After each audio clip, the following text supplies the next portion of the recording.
தெய்வமும் அல்ல. உங்களுக்கும் தெரியும், அவர் தர்ம சாஸ்தா, நித்திய பிரம்மச்சாரி. மாசத்தில் 5 நாட்கள் மட்டும்தான் அவர்களுக்கு கருவறை திறந்திருக்கிறது சபரிமலையிலே. அந்த 5 நாள் முடிந்த பின்னாலே அவரை சிரசு வரைக்கும் திருநீரால் மூடப்பட்டு கையிலே செங்கோல் கொடுத்து நடை அடைக்கப்படுகிறது. அவருக்கு பூஜை கிடையாது. இன்றமும் அதுதான் நடந்து கொண்டிருக்கிறது மாசம்.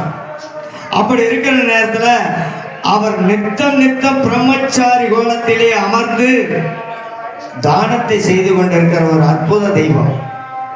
ஆனா சபரிமலையை சுற்றி வர இருக்கக்கூடிய தெய்வம் எத்தனை தெரியுங்களா? 18 ஐயப்பன் இருக்கிறார்.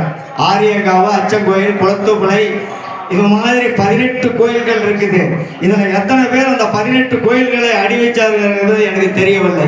ஆனால் நான் அடி வைத்தேன்.